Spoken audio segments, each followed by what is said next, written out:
नमस्कार, मैं हूं मुस्कान और आप देख रहे हैं तेज भारत नेटवर्क न्यूज, जहां मिलती है आपको ताजा और महत्वपूर्ण खबरें।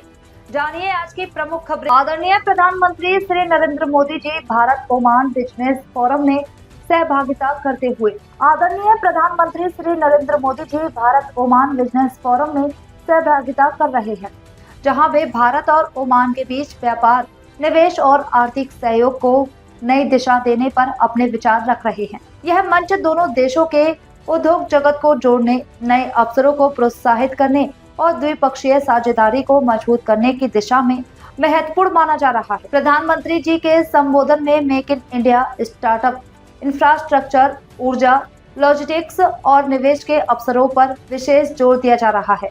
यह सहभागिता भारत और ओमान के आर्थिक संबंधों को और सशक्त बनाने की दिशा में एक अहम कदम है। आपकी गर्मजोशी मेरा भी उत्साह बढ़ा रही है।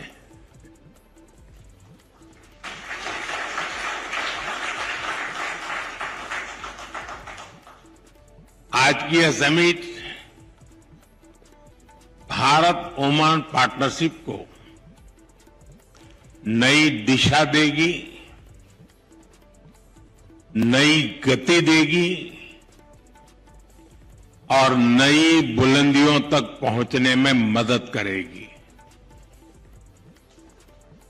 और इसमें आप सभी का बहुत बड़ा रोल है। फ्रेंड्स, आप भारत और ओमान के बिजनेस हमारे ट्रेड को रिप्रेजेंट करते हैं। आप उस विरासत के वारिस हैं जिसका सदियों का एक समृद्ध इतिहास रहा है। सभ्यता के आरंभ से ही हमारे पूर्वज एक दूसरे के साथ मैरीटाइम ट्रेड कर रहे थे। अक्सर कहा जाता है कि समंदर के दो किनारे बहुत दूर होते हैं, लेकिन मांडवी और मस्कत के बीच अरब सागर एक मजबूत ब्रिज बना है। एक ऐसा ब्रिज जिसने हमारे रिश्तों को मजबूत किया, कल्चर और इकोनॉमी को ताकत दी। आज हम विश्वास के साथ कह सकते हैं कि समंदर की लहरें बदलती हैं, मौसम बदलते हैं, लेकिन भारत ओमान की दोस्ती हर मौसम में और मजबूत होती है और हर लहर के साथ नई ऊंचाई को छूती है। फ्रेंड्स, हमारा रिश्ता ट्रस्ट की नींव पर बना। फ्रेंडशिप की ताकत से आगे बढ़ा और समय के साथ और गहराता चला गया। आज हमारे डिप्लोमेटिक रिश्ते भी 70 इयर्स के हो गए हैं। ये सिर्फ 70 वर्ष का उत्सव नहीं है, ये वो पड़ाव है जहां से हमें अपनी सदियों की विरासत को एक समृद्ध भविष्य की तरफ ले जाना है। फ्रेंड्स, आज हम एक ऐसा ऐतिहासिक निर्णय ले रहे हैं जिसकी गूंज आने वाले कई दशकों तक सुनाई देगी। कॉम्प्रिहेंसिव इकोनॉमिक पार्टनरशिप एग्रीमेंट यानी सीपा हमारी पार्टनरशिप को 21st सेंचुरी में नया विश्वास, नई ऊर्जा से भर देगा। ये हमारे साझा भविष्य का ब्लूप्रिंट है। ये हमारे ट्रेड को नई गति देगा, इन्वेस्टमेंट को नया भरोसा देगा और हर सेक्टर में अवसरों के नए द्वार खोलेगा। सीपा हमारे नौजवानों के लिए ग्रोथ, इनोवेशन और एम्प्लॉयमेंट के अनेक नए अवसर बनाएगा। ये एग्रीमेंट पेपर से निकलकर परफॉर्मेंस में बदले, इसमें आप सभी की भूमिका बहुत बड़ी है, क्योंकि जब पॉलिसी और एंटरप्राइज एक साथ चलते हैं तभी पार्टनरशिप नया इतिहास बनाती है।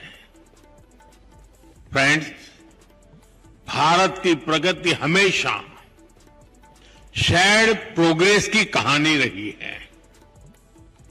भारत जब ग्रो करता है तो अपने दोस्तों को अपनी ग्रोथ का साझेदार बनाता है। आज भी हम यही कर रहे हैं। आज भारत थर्ड लार्जेस्ट इकोनॉमी बनने की तरफ तेजी से बढ़ रहा है। इसमें पूरी दुनिया के लिए अवसर है, लेकिन ओमान के लिए तो एडवांटेज और भी बड़ा है, क्योंकि हम पक्के दोस्त तो है ही, मैरीटाइम नेबर भी है। हमारे लोग एक दूसरे को जानते हैं। हमारे बिजनेस जगत में पीढ़ियों का भरोसा है और हम एक दूसरे के मार्केट को बहुत ही अच्छे से समझते हैं। ऐसे में भारत की ग्रोथ जर्नी में ओमान के लिए अवसर ही अवसर है। फ्रेंड्स, आज बिजनेस वर्ल्ड में भारत की इकोनॉमी की रेजिलियंस की चर्चा होती है। लोग अक्सर पूछते हैं कि दुनिया में इतनी अनिश्चितता है, ग्लोबल इकोनॉमी भी मुश्किलों में है, तो ऐसे में भारत 8% से अधिक की ग्रोथ कैसे अचीव कर रहा है? मैं आपको इसका बड़ा रीजन बताता हूं। असल में बीते 11 वर्षों के दौरान भारत ने सिर्फ पॉलिसी नहीं बदली है, भारत ने अपना इकोनॉमिक डीएनए बदला है।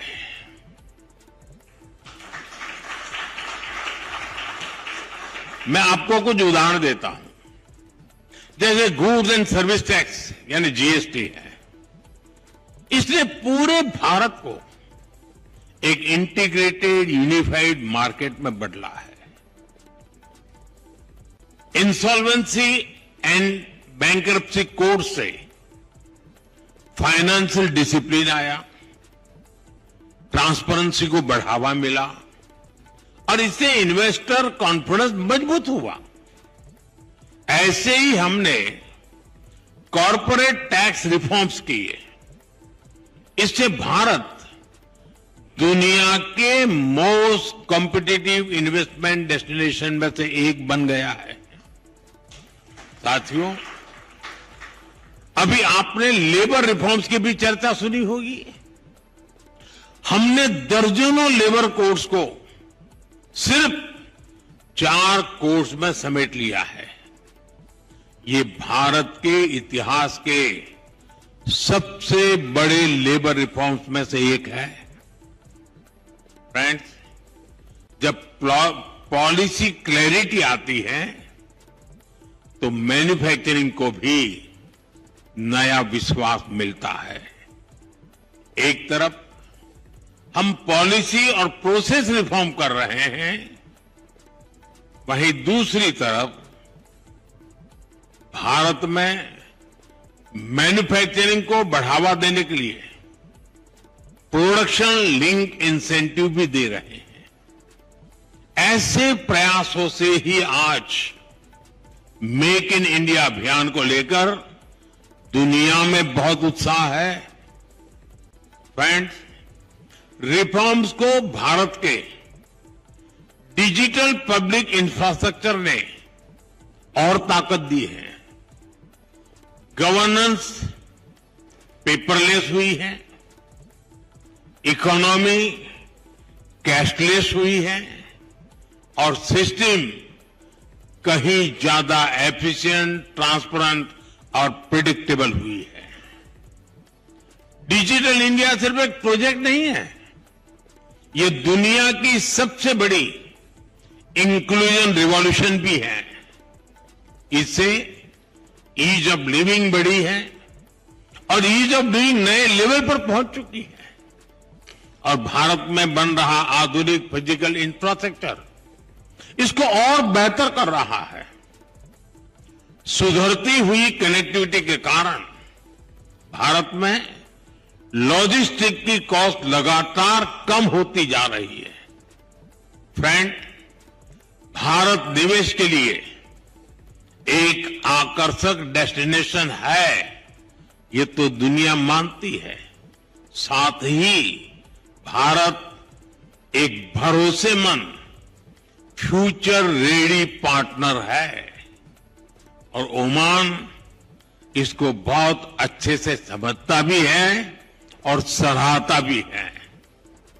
हमारा जॉइंट इन्वेस्टमेंट फंड अनेक वर्षों से दोनों देशों में निवेश को बढ़ावा दे रहा है। एनर्जी हो, ऑयल एंड गैस हो, फर्टिलाइजर्स, हेल्थ, पेट्रोकेमिकल्स और ग्रीन एनर्जी हो, ऐसे हर सेक्टर में नई संभावनाएं बन रही है।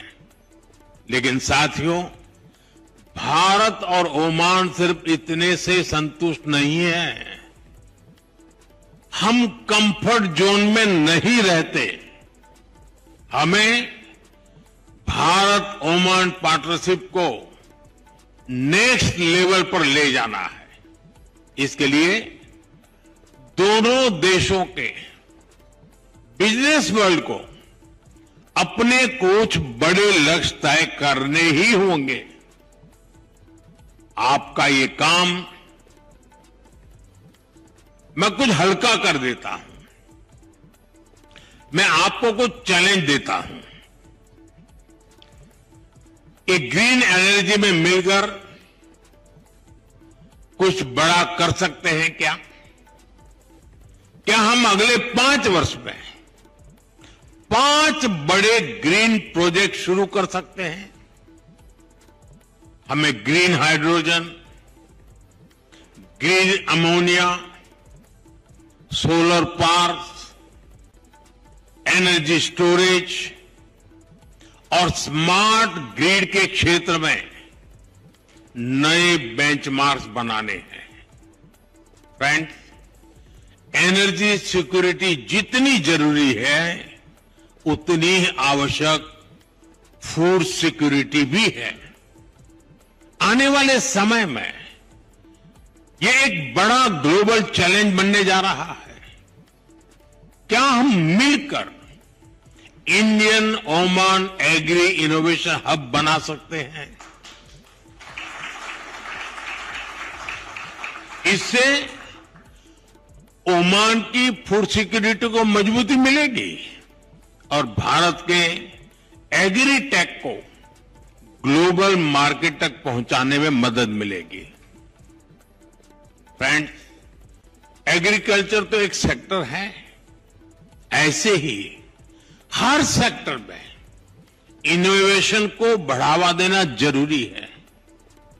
ऐसे में क्या हम ओमान इंडिया इनोवेशन ब्रिज की स्थापना कर सकते हैं?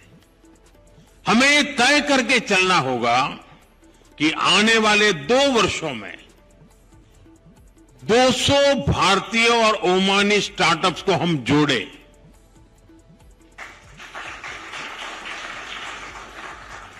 हमें जॉइंट इंक्यूबेटर्स बनाने होंगे, fintech sandboxes, AI and cyber security labs का निर्माण करना होगा और क्रॉस बॉर्डर वेंचर फंडिंग को बढ़ावा देना होगा। फ्रेंड्स, ये सिर्फ आइडिया नहीं है, ये इन्विटेशन है।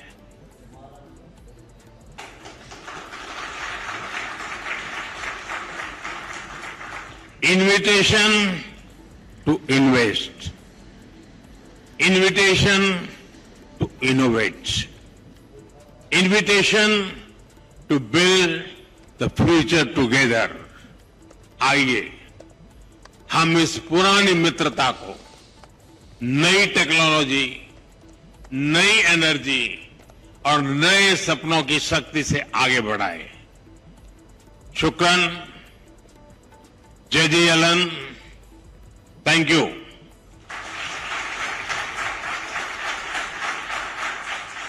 आज की प्रमुख खबरें। अगर आपको यह वीडियो पसंद आया हो तो वीडियो को लाइक करें, चैनल को सब्सक्राइब कर लें और अपनी राय हमें कमेंट में जरूर बताएं ताकि हर जरूरी अपडेट आप तक सबसे पहले पहुंचे। धन्यवाद।